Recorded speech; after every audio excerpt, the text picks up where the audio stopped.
Church in Forked River, New Jersey, and it's good to have you with us because we're starting a brand new series this evening, and it's a study on the Bhagavad Gita of Sri Krishna, and we're gonna start it right off here from scratch, and we're beginning right at the very foundation of this, and then each week as we go along we will explore it deeper and deeper, and I think you'll get wisdom gleaned out of this thing, which will probably be well, probably some of the most rich wisdom that you've ever heard. It's interesting if people will, listen to teachers, and even including myself, but the wisdom that will flow out of this document is beyond anything you could ever hope to hear. But we have to start at the base of it. You will receive the document in photocopied sheet form, the sheets, maybe one or two sheets that we'll do that night. So you'll have all of the scripture and verses directly from this translated version of the Bhagavad Gita that you may be able then to keep these things. Because it's, some of the sayings in there are just really rich, beautiful. What is it? What are we talking about? The Bhagavad Gita of Sri Krishna. Well, it's probably the greatest devotional book of Hinduism is what we're talking about. And so here in this Christian society and element that we live in, we're going to open a book on Hinduism and take a look at it. And what's going to surprise us is just how it molds and folds itself prayerfully right into an integration with Christianity and with Jesus Christ. Okay? What this is known as, it is known as the Song of the Lord. That's what the Bhagavad Gita is. The Song of the Lord. Okay? Song of the Lord, or the Gospel of the Lord Sri Krishna. S-H-R-I-K. You want to spell K-R-I-S-H-N-A for our dealings, it's okay. But in most of the places where the people do it a little deeper, it's K-R-S-N-A. Either way, it's okay. There's no cool over that. Dates about 500 BC, approximately. Could be a little older, give a couple of years one way or the other. Who cares? It's irrelevant, but it's an old one. We're talking about 500 to 1,000 years before Jesus was born. This wisdom was flowing through the minds of mankind from God. Now, what's the story about? I gave you a little opening slip of paper there that you could get an idea, but it tells the story of the Pandavas, P-A-N-D-A-V-A-S. And the Pandavas are 5 brothers. And what they symbolize are the 5 aspects of your divine personality. In other words, 5 aspects of that part of you that reaches out to lift yourself above the lower fourfold nature, the carnal nature, to reach up into the bosom of God, nirvana, the higher consciousness, okay? In other words, these 5 brothers, the 5 Pandavas, are you. They equal you. In fact, everything in the Bhagavad Gita is about you. It's about what goes on in your mind. The good guys are over here, and the bad guys. Both we have active in our psyche, okay? And that's what it is. The leader of the Pandavas is a person, excuse me, by the name of Arjuna, A-R-J-U-N-A. Very, very prominent character. He carries the ball throughout the entire play, if you want to call it this, or the entire drama, Arjuna. Okay. And Arjuna is your personality, your divine personality. In other words, your divine personality, that part of you that seeks to be in a oneness with Christ, is given the name Arjuna for the sake of this allegory, for the sake of this story. It doesn't mean there was really an Arjuna. That's irrelevant as it is in the Bible. It means it stands for an aspect of your mind, an aspect of your personality. One of the other brothers, Y-U-D-H-I, I'm going to have to spell some of these things, so deal with me, S-H-T-I-R-A, and Yudhishthira is the spirit mind. Spirit mind. These are all the good guys. 5 brothers are all the good guys. These are the ones you bring with you when you're finally able to, on a Tuesday night, reach that meditative state and you rise up into the bliss of God. These 5 are with you. Okay? Generally, when you're working, day-to-day working, generally when you're colliding with the world or in whatever difficulties you may be, you're colliding with the other four. Okay. Who's the other one? Bhima, B-H-I-M-A. That's your divine intellect. Wisdom, understanding. So we got your personality, your divine personality. We got your spirit mind. We got your intellect. And now we've got Nakula, N-A-K-U-L-A, N-A-K-U-L-A, which is love of goodness, good things. Okay. And finally, the five brothers, Sahedva, S-A-H-A-D-E-V-A, truth, S-A-D-A-V-E-A, whatever. Truth, love of truth. So here we have the good guys, our divine personality, our spirit mind, our intellect, love of goodness, love of truth. They represent the Pandavas. You'll find as the story goes along, they are also referred to as the sons of Pandu, P-A-N-D-U. Same thing. Okay. Sons of Pandu. Now what happens here is the same thing that happens to all of us. And what occurs is carried in the Bible as the story of the prodigal son. They lose their father. They're separated from, their father is dead. In other words, there is no divine activity. See, we have these aspects within us, but where are they going to go? See, when you're going to church all of your life and you're coming in and you're hearing the Bible or you're singing the songs, these aspects are within you, but they're not going anywhere. They're dormant. We were talking a little bit about the pineal gland, the vestige. It's not doing anything. So their father is dead. Well, their father is actually the right hemisphere of the brain within you, the divine consciousness. It's not used anymore. So you use the left side, you're content with it because nobody ever told you there's a right side. Nobody ever told you you could activate the right side. Your father is dead. So what happens then to the five brothers? What happens to the five good aspects, the five divine aspects of you if your father is dead? Well, you are raised then by King, his name is so long I can't even spell it, Dhritarashtra, who is what? The blind king. Do you see what happens here? Your heavenly father is dead because you know nothing about the fact that he dwells within you, and so you are raised by your uncle, who is what? The blind king. What's that mean? It's your mind. Very well intentioned.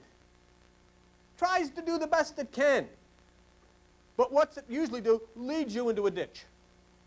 Because it's blind. As Jesus said, one blind person leads another blind person, they both fall into a ditch. The blind person wants very hard to show you the pathway as to where you can reach your goal, but he can't see it, so he falls into a ditch and you fall into a ditch right after him. There's the blind king. And do you see how the book, how this is being put together? The divine aspects, you've lost your father, you have no knowledge of the divine kingdom within you, and so you are following the blind king. You are following that part of your mind, the carnal aspect of your mind, which is well-intentioned but blind. That's basically where the story starts of the Bhagavad Gita. So. What? Sure. B-H-A-G-A-V-A-D-G-I-T-A. Okay? You got it. So when your nature is separated from the Father, what happens? You are led by human instinct, the lower consciousness, the blind king. See, that's why Jesus healed the blind. What did he went around healing the blind. So you could see. Which means you are lifted above that which is the lower mind, raised up to a higher divine mind, and you are set free. So these are the ones we just talked about, the sons of Pandu, the Pandavas, the five brothers, are the good guys. Now, the blind king has 100 sons. A myriad of trouble. And you've met most of them. In fact, you probably have met all of them at one time or another. There's anger and deceit and disgust and all of this stuff. There's all the brothers. There's tons of them. Every day you meet another brother. And of course, they are the favorites of the blind king. you know. Because after all, they are the offspring. All of this, if we call this trouble, okay, if we call this trouble, then we understand that these are the offspring of the blind king. Where is he? How's he going to show them the way? He can't see. So that's how they're raised. They're raised in ignorance because where are you going to go? See, I mean, your religions are very well intentioned. They want you to be good. You know, they want you to be holy. They want you to go to heaven. The problem is they don't know where heaven is. See? So where are they going to take you? Go to heaven. Where is it? Up there. How do I get there? You got to die. What good is this? See, they're blind. Do you understand what's this? This is a magnificent document. And it just gets better and better and better and better as you go deeper and deeper into it. It's really great. But what this basically is you have the sons of Pandu, the Pandavas, which are light, and you have the 100 sons and the blind king, darkness. It's the old darkness against light. The Zoroastrian philosophy of how can darkness live and coexist with light. So the sons of Pandu are light, and the sons of the blind king are darkness. Look at page 170 in your little Bibles, and go to 2 Corinthians 6. 2 Corinthians chapter 6. Okay? If you thought that you gained a lot of wisdom out of the study of Buddha, and we did, you'll just go crazy with this because it's just filled with wisdom and understanding. Okay? 2 Corinthians chapter 6. And let's just put here, okay, right up here we'll put that the Pandavas are light and the sons of the blind king dark. Okay. Now if we look at 2 Corinthians chapter 6, let's go to verse 14. Paul says, "Be not unequally yoked together with unbelievers, for what fellowship hath righteousness with righteousness? What communion has light with darkness?" I'll tell you something. That is not an original thing with the Apostle Paul. It's not an original thing with Judaism. It's not an original thing with Christianity. It is an original thing with Zoroastrianism. That's where it came from. It came from Iran. The first one to preach the battle between light and darkness was Zoroaster, the Persian prince, the Iranian king. Zoroaster was the chief prince of the tribe of Magi, who were the ones dispatched to identify Jesus Christ. And I always find that to be amazingly strange, you know, that God, whomever this is, would pick a group of astrologers, also magicians from Iran, to make the great announcement. Great, you know. Everything that Christianity is scared to death of, God said, you guys go and tell them about it. So he sends the Magi from Iran, of all places, to make the big announcement. Okay. So there's the constant struggle between the two families. And the story goes on. The blind king gives some land to the Pandavas. Okay, what are we saying here? Your mind gives you that aspect of your life. You feel now that you have arrived. Okay? This is all that I want. All that I want in my life is this. You know, I want a car. I want a house. I want to get married. I want to have kids. Every one of those things, after a period of time, becomes a disaster. The house has got termites. The car's throwing a rod. The kids are screaming. Ah! I don't want any of it. See? But these things you get. See, so, oh, let me have all of this stuff, and this is what I want. Well, along comes one of these rascals who are the 100 sons. His name is Durudhan, D-U-R-Y-O-D. D-U-R-Y-O-D-H-A-N-A. This guy is he's the leader of the bad guys. He is known by his middle name, Deceit. He's the deceiver. Sorry. Deceiver. He is the evil principle of desire. It is desire which deceives you into thinking that what you want is really going to help your life until you get it and you find that may be the thing that actually destroys you. So here he is. This is our boy, Duryodhana. He is desire. He is deceit. So he's the son of the blind king. Now what has happened? The human mind, your mind and my mind, has gotten to a point of being pretty excited about what we're going to have. Our new car, our new job, our new friends, all of these things that we want, see? Now here comes the desire of the lower mind, that which is the deceiver in the lower mind, and something is going to happen. It's going to screw us up. It's going to wind up just like it always does wind up. Watch what happens. Duryodhana, this evil principle, gets Yudhishthira. Now, who is Yudhishthira? If you look in the back of this thing, maybe you can keep the cast of characters. Yudhishthira is the first. The spirit mind. See, what does he do with the spirit mind? He gets him in a dice game. See, deceit gets your spirit to gamble away its rightful heritage in order to try to get more. If you think it's a little bit like Esau and Jacob, it is. That's where the story of Jacob and Esau came from. The spirit is deceived into gambling away its heritage. Oh, and how many of us have done this? See, we have been deceived. We've been deceived by churches. We've been deceived by preachers. We've been deceived by religion. We've been deceived by our parents. We've been deceived by our friends. And they still do it. See? Come, don't go down there. Come up to us. We have the truth and all of this stuff, and all of these blind people that gather around and try to show us the way and so forth. So you gamble your life. You gamble nirvana. You gamble that which is divine consciousness. You gamble it away because you are consumed by the lower mind. You are consumed by your desires to do things. You are consumed and deceived by feelings that you have, traditions that you have. You don't want to offend it. All of these things are Duryodhana. And so Duryodhana cheats at the dice game.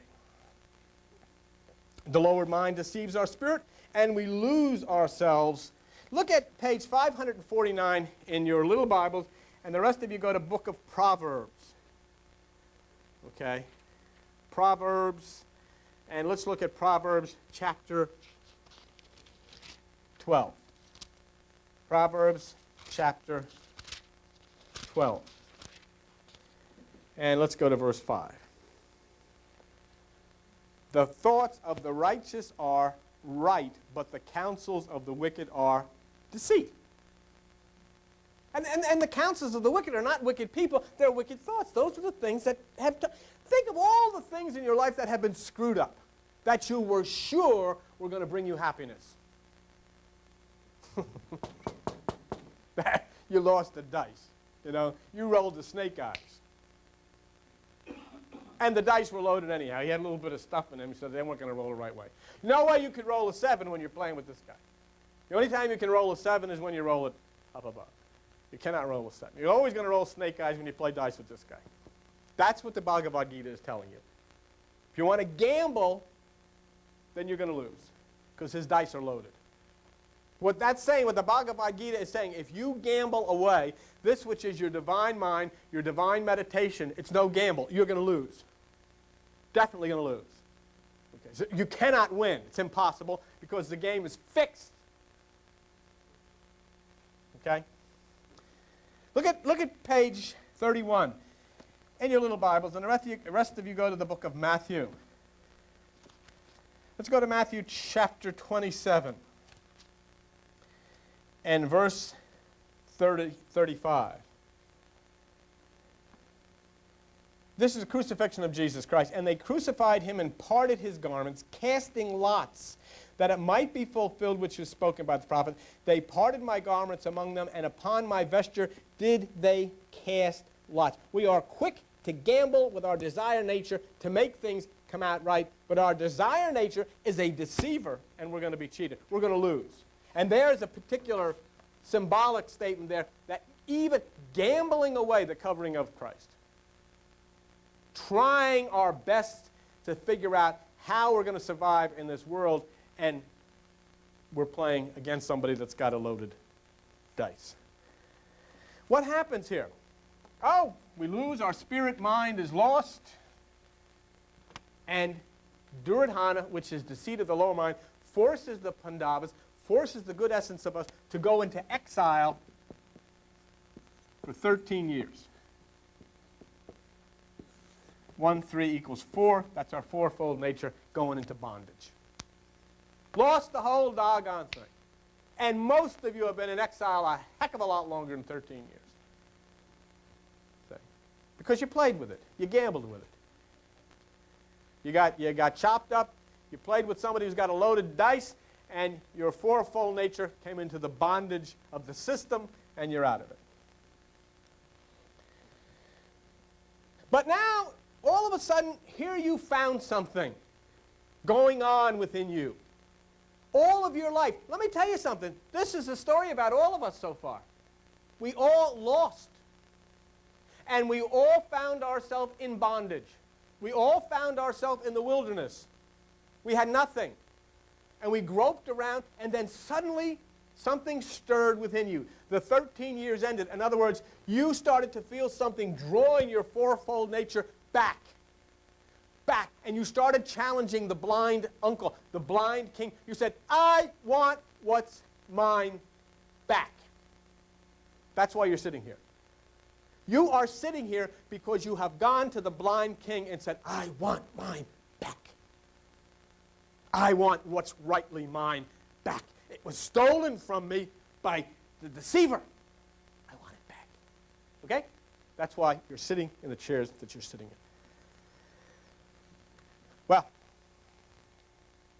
Duryodhana, our lower nature, wants nothing whatsoever to do with your divine nature that's saying, I want this back. And your carnal mind is saying, don't get involved in this. Your friends are saying, don't get involved in this. No, don't get into this stuff. Everybody at one stage or the other has told you all of the evil that goes on down in this room. Oh, they sacrifice animals. Oh, they take pot. They do drugs. All of these wild things. And they're all said by the preachers. By the preachers. See? Because Duryodhana wants not to give you your rightful heritage. Because if you get your rightful heritage back, then you'll have control of something. And you are not to have control of something. You are to be obliged to them. Stay with nothing. Stay out of the way. Now, there's another fellow here who enters into the scene now, and his name is Sanjaya, S-A-N-J-A-Y-A, S-A-N-J-A-Y-A, okay? And what he is, he's the chariot driver for the blind king. He is your human instinct. He knows what's right, and he tries in some way, shape, or form to get you on the right track, but he doesn't know how to do it. See? I know this is right, and I know that this other way is wrong. I know I got gypped, I know I got cheated, but what do I do with this? How do I get this life turned around? Go to page 148 in the little Bibles, and you'll find on Romans chapter 7. Romans chapter 7, okay? Here's Sanjaya, your instinct. He is trying to intercede for you, so to speak. He's trying to say, you know, what's happened here is wrong. And it's something inside of me is telling me that I should have a way of getting this back, what's mine. I should have a right. I've got some rights here, but what do I do? See, here's what he said. Look at Romans chapter 7 and go to verse 15. For that which I do, I allow not. In other words, the things I'm doing I know are wrong. For what I would, that do I not. In other words, the things that I should do, I don't know how to do. I can't do. But what I hate, that's what I do. That's Sanjaya. That's Sanjaya. He's saying, this isn't right, but I don't know what I can do about it. There must be a better way. Look at what it says in Romans 7, verse 22, where you are. For I delight in the law of God after the inward man. See? See? Not the law of God after the Bible that's in your hand, not the law of God after the church that you go to, not the law of God after the rules and regulations they shove down your throat. I delight in the law of God after that which is within me. So that's what it says. And so that's what Sanjaya's problem is. I see, look at verse 23 of Romans 7. But I see another law in my members warring against the law and bringing me into the captivity to the law of sin. That's Duryodhana. See, I see something else that's got control of me, that won't let me have what's mine. See? And you all see that. You all know that. You can sit right here and stare at it, and you know that. Because where are you going? Where are you going? You're going to get old. Things start to run down. And then that's it. Where are you going to go? You're going to die. Where are you going? You're going to Neptune, Pluto. What are you going to do? What are you going to do? Nothing. Absolutely nothing. Just sit here, eat fruit, have a bagel once in a while, go to the bathroom, a little sex once in a while, go down to Atlantic City, and die. I say, well, what else is there? Huh? That's it. That's all I get. And do you know what? You can go, and they're in the nursing homes, and they're walking around the streets by the millions like zombies. They don't know. All they're trying to do is keep alive. They go to doctors every day. Every day they go. I don't feel good here. This ain't so hot. I don't like this. I can't see like I used to. I don't. What am I going to do? Give you a shot. Take a pill. Take 2 pills. Here, take 3 pills. If you don't like those, take these pills. But keep taking the other pills. Goes on and on and on. For what? Why are you giving so many pills for the person to keep alive? I don't know. What else?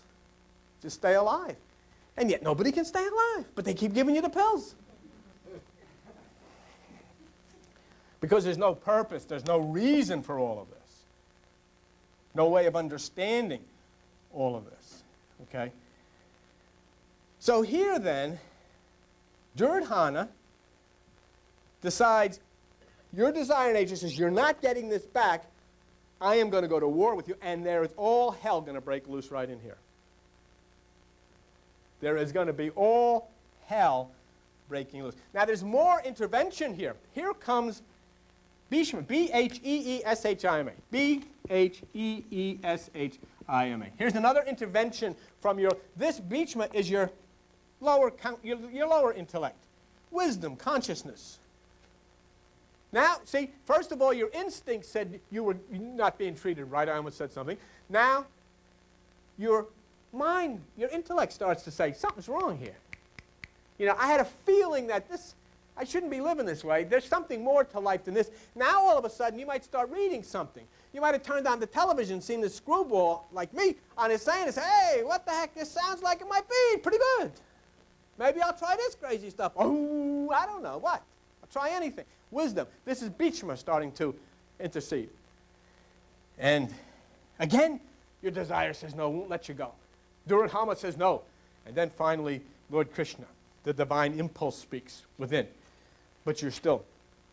Desire says no. It's not going to let you go. There's going to have to be a confrontation. There's going to have to be a battle. And so the rival families are faced with no other way out. Pandavas, right? The sons of the blind king, because I can't spell the guy's name. Okay. I know that. The line is drawn, okay? This is what's going on inside of you and what many of you have found raging within. The battle lines are drawn. This, in the Bible, is known as Armageddon. That's Armageddon.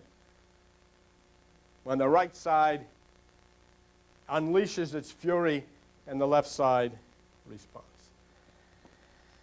So the families face each other on the battlefield of Kurukshetra. That's the prelude. On the battlefield of light versus darkness is where the Bhagavad Gita begins. On the battlefield of light versus darkness is where your life really begins.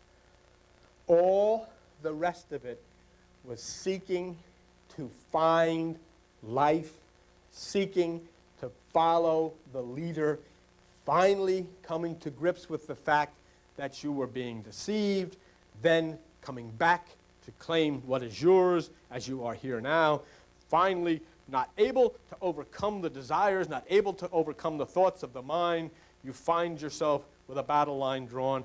You are going to have to go against this in combat. Going to have to fight. Right. Now, Prince Arjuna, your personality, surveys the battlefield. You can see it's a beautiful drama. He comes out and he surveys the battlefield, and he is caught up with overwhelming sorrow. And here we are. Why does this have to be? Why, my body, my mind, why should this be an enemy to me?